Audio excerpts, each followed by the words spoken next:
major political parties appear to have crossed the boundaries of decency to transgress our peaceful activities and our focus on political schedules. On the 29th of September 2022, an eminent group of statesmen under the aegis of the National Peace Conference brought together all presidential candidates to sign a peace accord, which represents an agreed code of conduct for the 2023 presidential elections. Ladies and gentlemen of the press, it is unfortunate that despite the noble objectives of this initiative, disinformation and misinformation about the Labour Party and its candidate have become fashionable in this election season. Recently, for example, there was a false narrative being spread nationwide that His Excellency Mr. Peter Obi is against the production of oil in the north. Nothing could be further from the truth. His Excellency Peter Obi repeatedly stated at various local and international fora that the greatest physical asset of Nigeria is the vast, rich land in the north, and declared his commitment as a visionary, transformative leader to exploit same for the overwhelming benefit of the Nigerian people. To the architect of consumption to production, oil in the north means more revenue for development, more jobs and opportunities. Earlier attempts to discredit Obi's candidacy through fabricated allegations of demolitions of mosques, internal deportation of northerners, issuance of ID cards, and ethnic hostilities were all resoundingly, conclusively proven to be false and without basis.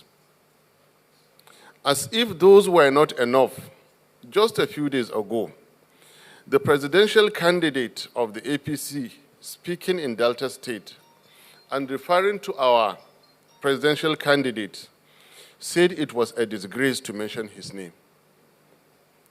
While our candidate is quite comfortable with not being mentioned, it is most unpresidential, indecorous, and disrespectful from the candidate who claims his turn at Nigerian presidency.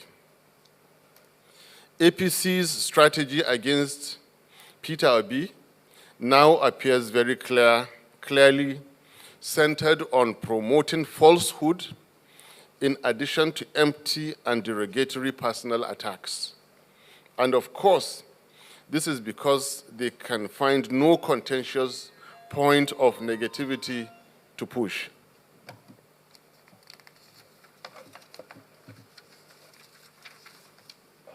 Little wonder that their vice presidential candidate has consistently put to shame the noble heritage of the great Borno Empire in his unguarded and uncultured public pronouncements, which expose his intellectual laziness and discomfort with empirical facts and arguments. Regular insults, which have now become his trademark, have not spared the current vice president, whom he directed to go and sell ice cream, nor the former vice president, whom he described as a pure water seller.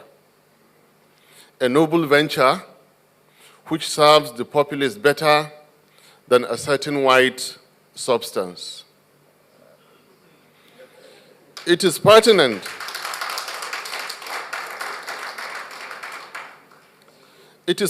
to recall how Mr. Shettima, at a recent public event, belittled Atiku Abubakar's educational qualification, as well as the modest lifestyle of Peter Obi. Clearly, Mr. Shettima is out of touch with reality and cannot understand that people like Peter Obi, who have reached the heights in business and material achievements, have long transcended the need for ostentatious display of wealth. We congratulate Mr. Shettima on having improved his dressing.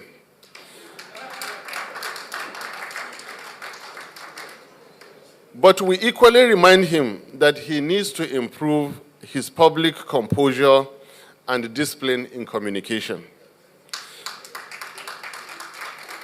Shettima is called upon to speak kindly and more responsibly about all personalities, if only to uphold long-established minimum standards. We cannot also forget his disposition and uncooperative attitude when hundreds of girls were abducted under his watch as governor in 2014, where he did little to rescue them in the first place or facilitate their rapid rescue. A governor under who education was sustained as forbidden. The circumstances of his emergence as candidate in 2011 leaves yet many questions unanswered.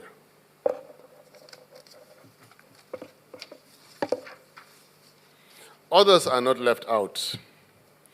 It is important to underline that oaths of office do not expire with tenure, and hence the comment that Northern electorate do not need a Yoruba or Igbo leader is greatly at variance with the oaths of office taken in 1999 and 2003 respectively, and the Peace Accord of 2022. This is to call upon the owner of that statement to respectfully retract same in order to be readmitted to the honor list of esteemed presidential candidates. Truth of the matter is that every Nigerian from anywhere needs a credible and competent president. Simple. Going beyond comments of candidates, it is important to further highlight some other developments of concern to us in the Labour Party.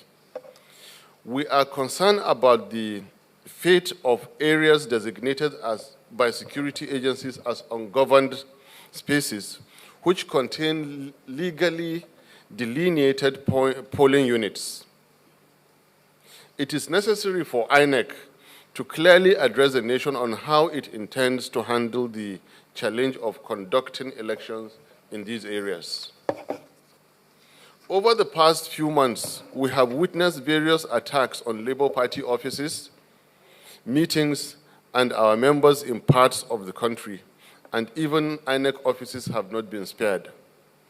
Just a couple of days ago, Mrs. Victoria Chintex, our vibrant and able women leader in our local government of Kaduna State, was assassinated while members of her family escaped with injuries. Senseless killings have gone on for too long. We call on government within the time left to at least make attempts at fulfilling its 2015 promises of securing lives and property while serving justice to the killers. Kindly, therefore, join me in observing a moment of silence in the remembrance of her and indeed all victims all over the country.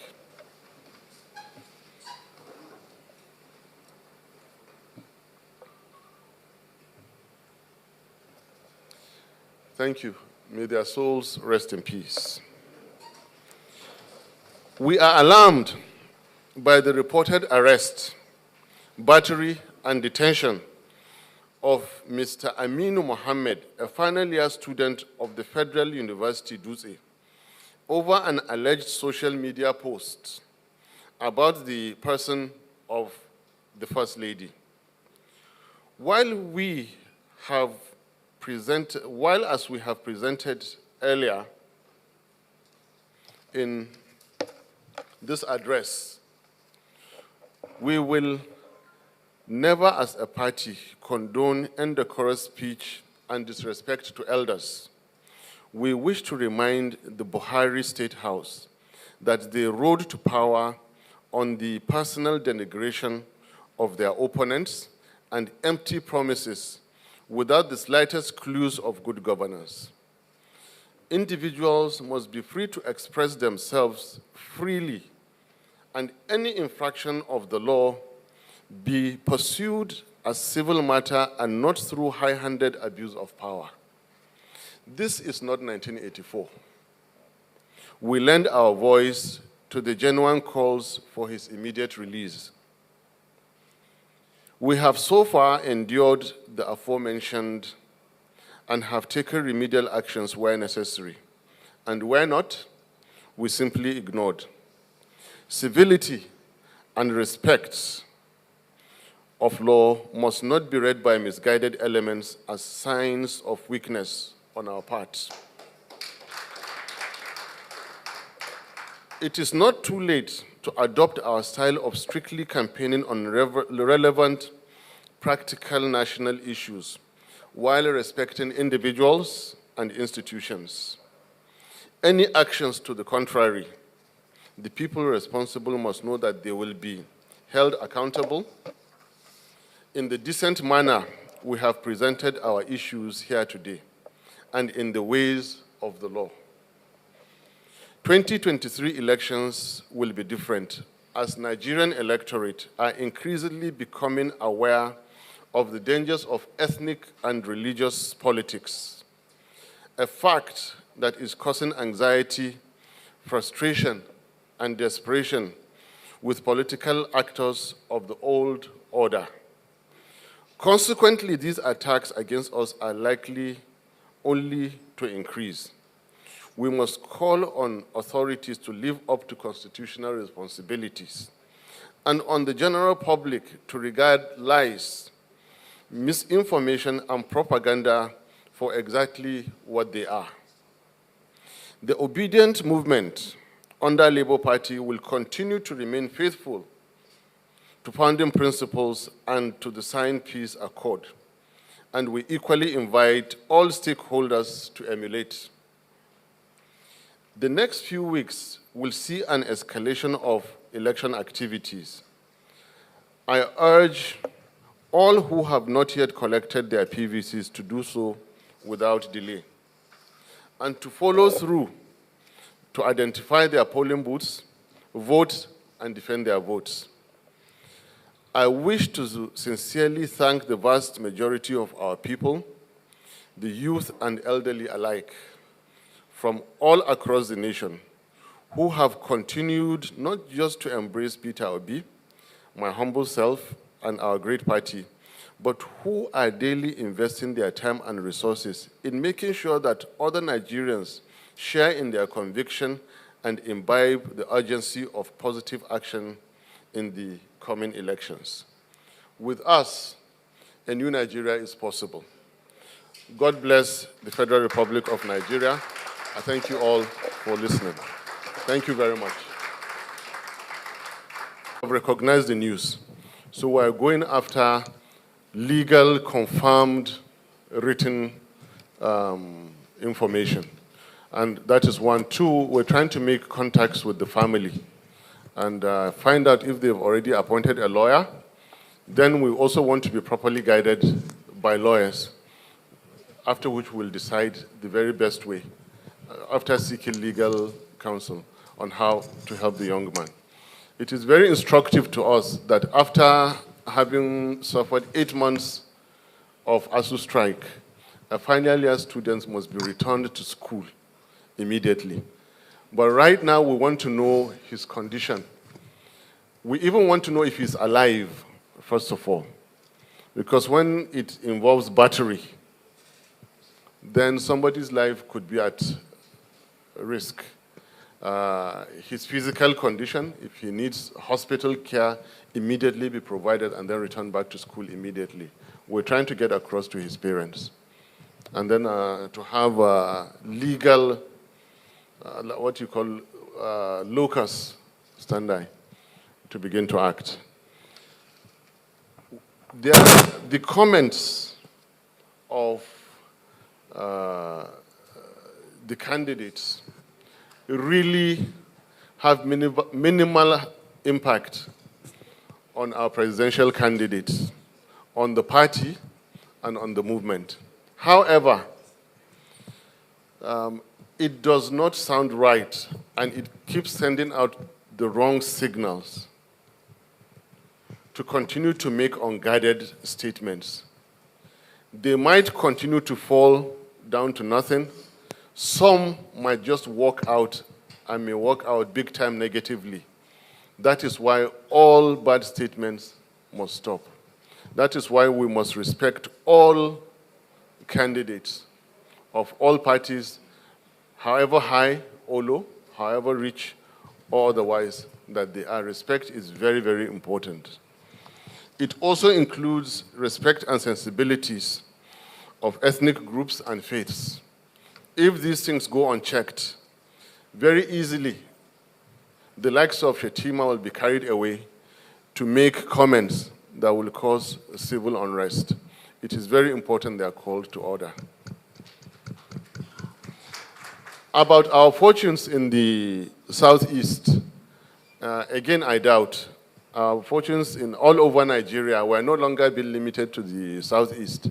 The gains we're making in northwest now and the northeast overshadow what has been achieved in the southeast in terms of percentage increase. Those destructions were simply calling the attention of authorities. We believe they will stop, and the 2023 elections will hold peacefully, and the due winner will be declared. Thank you. So I'm calling on Mr. Eze Ocha, Authority newspaper. Please. Be more careful about how and when we release it. I assure you, very soon will be released, and we will go to the polls with a solid manifesto. Your second question is a very intelligent one, and I came here prepared for it.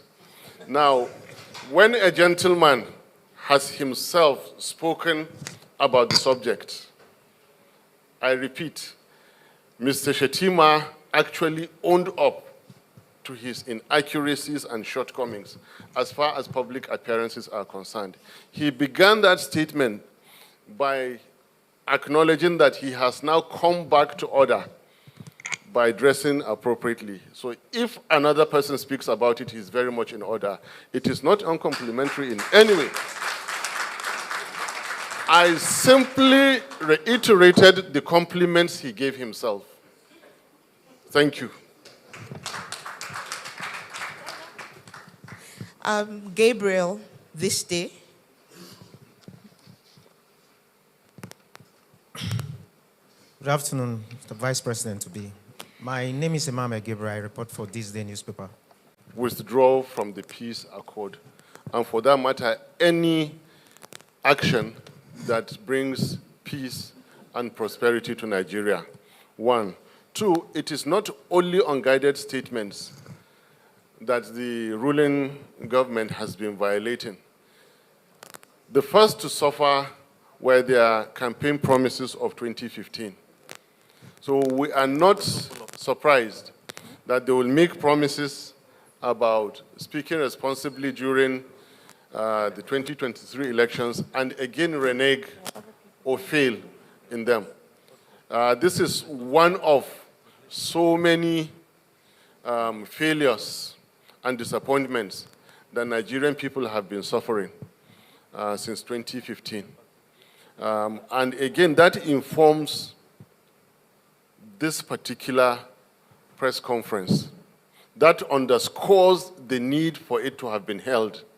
It underscores how important it is and the justice that you, our friends in the press, will take and make out of this press conference. It's very, very important that we bring an end to this campaign of negativity against opponents. Like I said, we invited all of them that it's not too late to adopt our style of campaigning. Strictly concentrate on your philosophy, your strategy, your policies, and your action plans. None of them has spoken about anything like our C2P, consumption to production. How would a government that has been in power for 8 years not have a simple, convincing project to its people? The only thing is that they have seen a promising leader. Therefore, continue to attack. Continue to attack. This should not continue. Thank you. Yes. Thank you very much, sir. So I'm calling on Onye. We believe that the National Peace Committee has its relevant organs. And there are matters of legality of the direct assaults, like physical assaults that have legality attached to them or criminality attached to them, which the institutions or persons directly involved will have to make those reports. Labour Party, leading the obedient and enshrouding the obedient movement, has a different mode of operation. Key among them is this press conference that we're holding. You don't go about reporting Mr. Shettima because he denigrated the personal qualities and modesty of His Excellency Peter Obi. I won't go all the way to Mina to tell General Abdul Salam that they've insulted my boss. Instead, I will endure it, like we've said.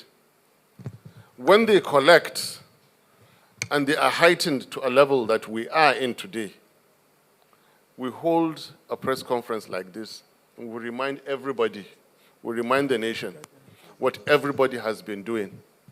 Like we said, civility is not a sign of weakness. There's a right time to do everything. Now we're making our report to the Nigerian electorate, and the Nigerian electorate will act appropriately. Thank you. Next question, please. All right, Dele. Relevant, and I really thank you for them. Going straight to the point, let me reiterate a major bullet point I made in the Lagos Town Hall meeting.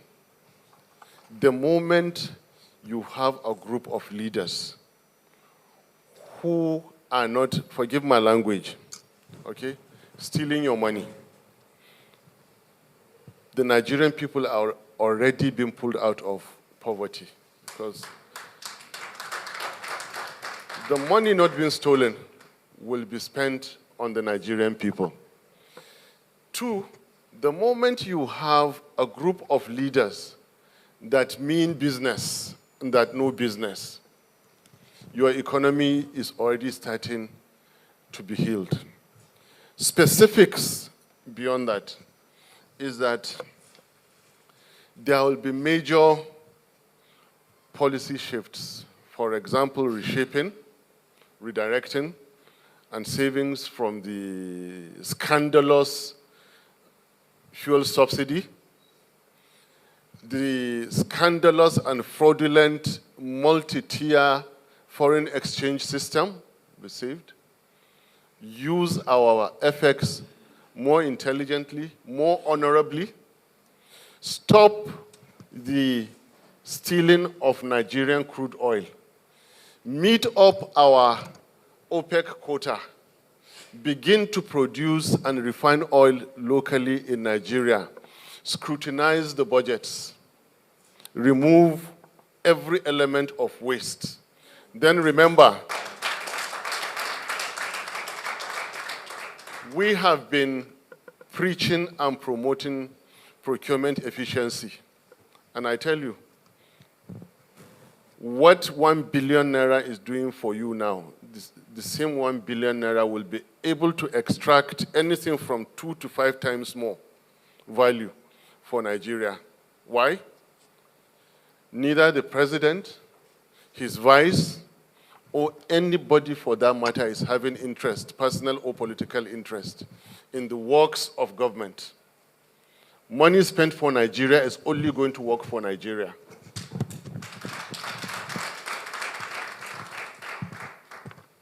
And many more. The time will not permit me to state all of them here. Rule of law. The assurances I'm giving you is practical because we believe in the rule of law. His Excellency Governor Peter Obi is on his way back to Nigeria, and in the last 48 hours has engaged us here to work on this press conference because we believe in constituted authority discharging its responsibilities. We also believe in the impact and effects of civic responsibilities of our citizens. You can begin to read from here, from what we're doing here and now. We believe in the rule of law, and it can only get better with time. Don't forget that we hold ourselves to account, and we ask others to hold us to account. Listen to us carefully during the rallies. We promised there will be no excuses. We will never come to power and after 1 year blame a government past their responsibility. No. We become responsible for Nigeria from the day we are sworn in. If you committed a crime, you will be responsible for that crime. Will not be responsible for it. If you stole Nigerian money, you'll be responsible for it. Will not be. But we're responsible for bringing you out. We believe in the rule of law. And we said it. Stop the killing, start the healing. Stop the stealing, start the keeping. Stop the slide and start the climb. Thank you so much. In case there is no other question, but I can take one or two more. Chinedu from Vision FM. Yes, I need your attention on this answer I'm going to give you.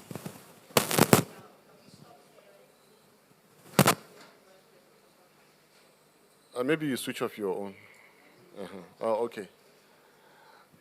No one has ever heard me speak about the health conditions of Bola Ahmed Tinubu, or for that matter, any other person. No one has ever heard me, and I cannot be quoted. And I can speak for His Excellency Governor Peter Obi. We don't speak about their personal conditions, and any God-given talents, because there is philosophy behind this. There is morality behind it. I personally believe that the health in you, in anybody, is bestowed by Almighty Allah. And Peter Obi made the same comment. When Tinubu could not show up for a variety of events, we spoke and he said, I really hope this gentleman is all right. He expressed that concern. I really, really hope Tinubu is okay. And Peter Obi and myself will not hold it against him that he is not well. The health and the strength in Peter Obi is not his own making. God gave him. The health and the strength in me now and for everybody is not our making. God gave us. We really sympathize with Peter Obi, and we will not hold it against him. With Tinubu. We sympathize with Tinubu and will not hold it against him that he is not well. However, Nigeria is too great for any individual's ambition, individual and group. Nigeria is too great. I refer us to President Goodluck Jonathan, who said his personal ambition is not worth the blood of any Nigerian, and handed over the government. A well-respected leader all over Africa, and indeed the world today, Bola Ahmed Tinubu, claims to be a godfather. He can continue to be a godfather if Nigerian presidency is not for him.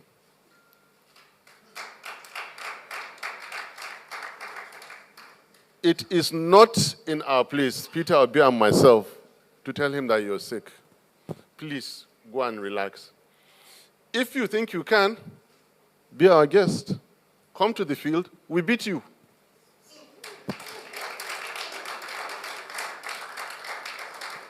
And even in doing that, we will treat you kindly and show respect to you. When we beat you, take you back home and show you how we will handle Nigeria.